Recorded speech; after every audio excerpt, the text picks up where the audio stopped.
Il y a eu une manifestation à Bruxelles et ça m'inspire pour faire un nouveau partage.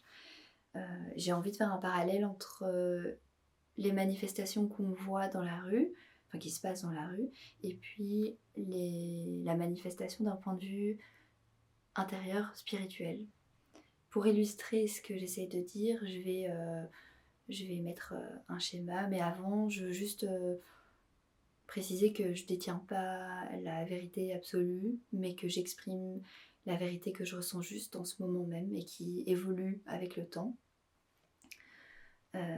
Donc pour exprimer ce que j'essaye de dire par rapport à la manifestation d'un point de vue spirituel, j'ai ce schéma-ci. Euh, donc pour moi, il y a un champ d'énergie extérieur.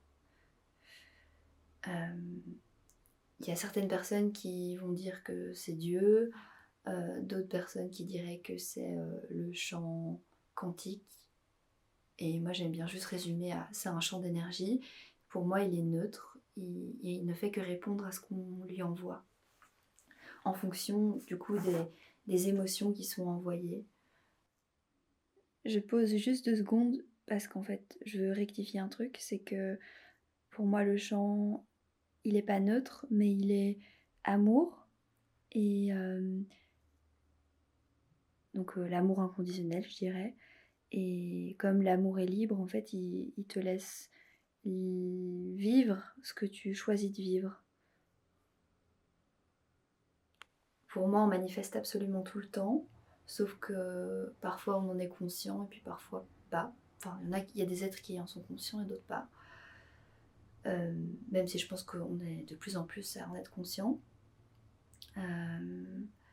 Donc en fonction de l'état dans lequel on est, si on se sent apeuré, triste ou qu'on se sent en joie, en fait on envoie cette information dans ce champ depuis l'intérieur. C'est ça que j'ai essayé de mettre avec ce personnage qui envoie du coup dans ce champ, et puis ce champ répond et crée dans la matière des situations ou des événements qui répondent à ce qu'on a envoyé.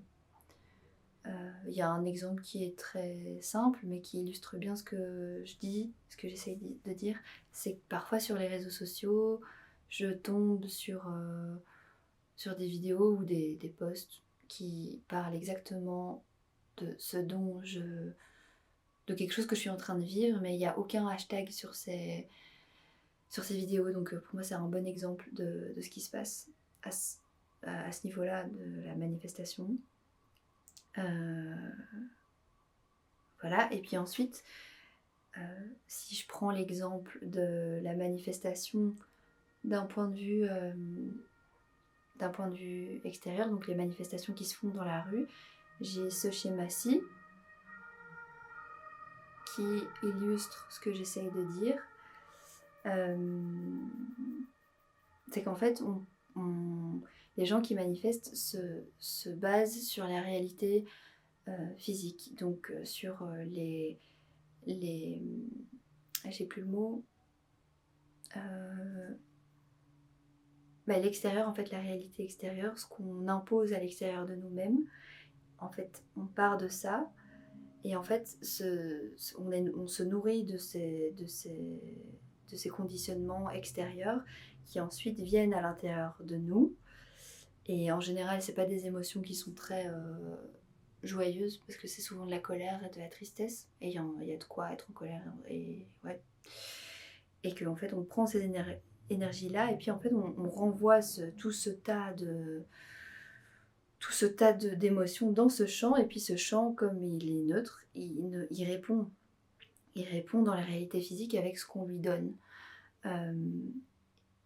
Et en fait, ce qui se passe, c'est que c'est comme si on est dans un cercle vicieux où en fait on ne fait que on tourne en rond en fait. Donc plus on nourrit euh, ces conditionnements à l'extérieur, plus ils se renforcent en fait.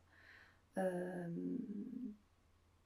D'où aussi l'expression où, qui dit ce à quoi tu résistes persiste. C'est exactement ce qui se passe, je pense.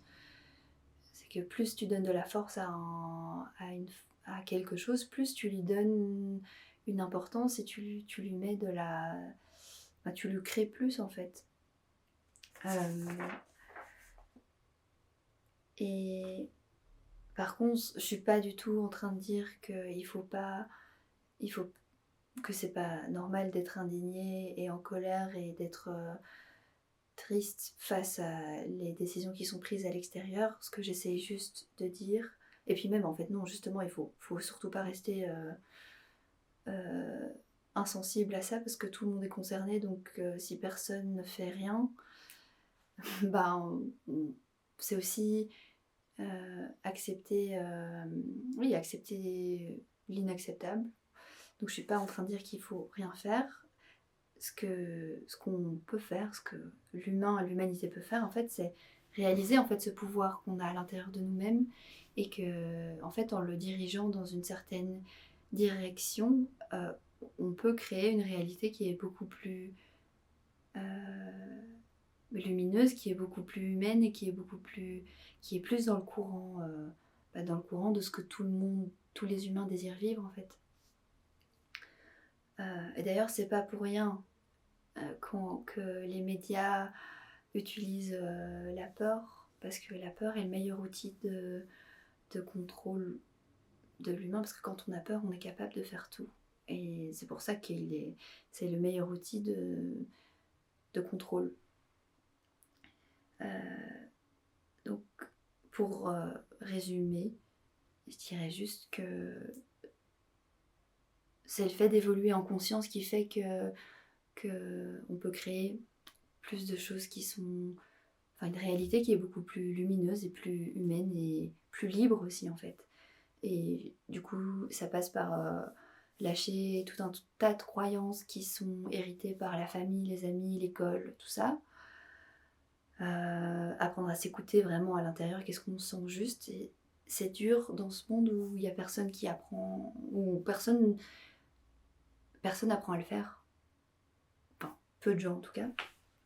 Euh, et puis c'est aussi se reconnecter à son essence intacte aux conditions extérieures en fait. Ouais, pour moi c'est ça la clé de, de manifester une réalité qui est plus lumineuse pour tout le monde et que c'est dans l'intérêt de tout le monde en fait.